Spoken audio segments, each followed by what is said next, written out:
Hello and good afternoon, everyone. I wanted to take this opportunity to introduce myself to you and to provide you with an overview of my experience and what you and your organization will gain welcoming me as a member of your team. My name is Rich Chion, and I have over 24 years of experience in the financial services industry.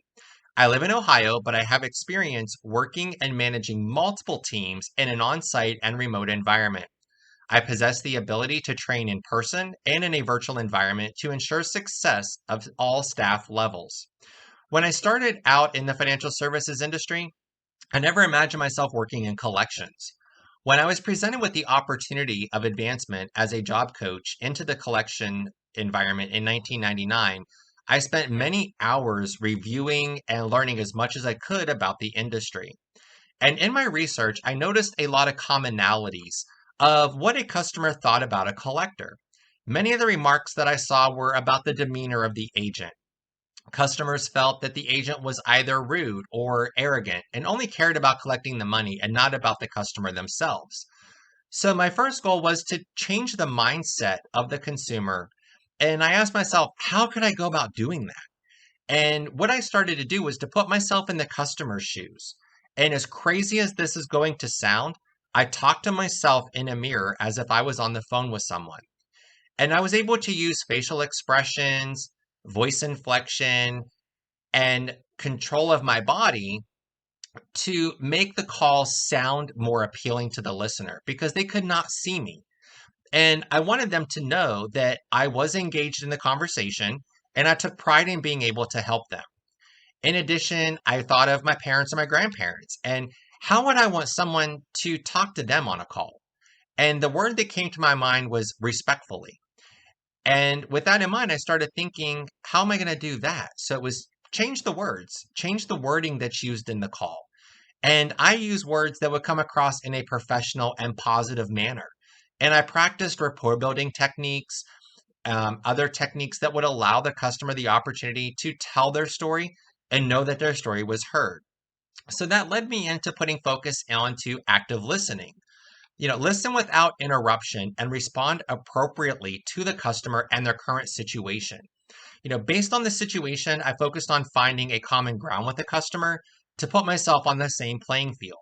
My main goal was to let them know that I heard their situation or their concerns, and I was able to provide ideas to possible solutions to set a win win situation for all.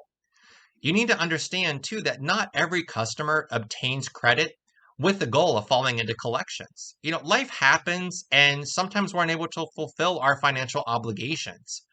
And it should be the goal of any collector to ensure that they're not only doing their part in assisting the customer with the resolution, but to ensure that the client is able to gain as much of the balance back as possible. Also, you're a direct reflection on your clients. And clients work very hard on branding and maintaining a certain reputation within the industry. And they want to obtain and gain additional clientele. And you never know who you're speaking with on the phone. They may possess other accounts with the client. And the last thing that you want to do is to damage that relationship that the client has worked so hard to build with that customer. So, as a trainer, I do like to take the time and explain the importance of the job to anyone getting into this environment. You're not just here to collect money, but your job plays a much larger role than that. When we collect money for our clients, we're providing the client the opportunity to continue to lend money and to also reap the benefits of getting that money back. Not only are we helping the client, but we're also helping ourselves as consumers. When we collect money for our clients, we are potentially helping to keep interest rates lower. When recoveries are down, interest rates seem to go up. But then when recoveries are a little bit higher, interest rates seem to go down a little bit. So this plays a role in our day-to-day lives as consumers when we need to obtain credit, whether it be to buy a car or buy a home, or even obtain a credit card or other type of personal loan. I love this industry that I work in, and I love seeing my training at work when an associate puts what they have learned into practice and they themselves are very successful. I've had agents in the past that, came to me that were successful and said to me, I did this because of the training that I received by the best trainer ever. And while that feels good, I always respond to them that it's not just the training, it's you. You did that. Give yourself a pat on the back for a job well done and keep up the great work. Encouraging your staff plays a vital role in their continued commitment and success to your organization. So, what will you gain as an organization adding me to your team? You are going to gain a professional with the knowledge and experience and ability to train and lead any level associate in your organization. You'll gain an individual who is able to develop materials that will ensure success of your staff, your clients, and your company. I just want to take this opportunity now to say thank you for taking the time and watching this video today. And I look forward to speaking with you regarding your company, my experience, and what I could bring to your organization for continued growth and success.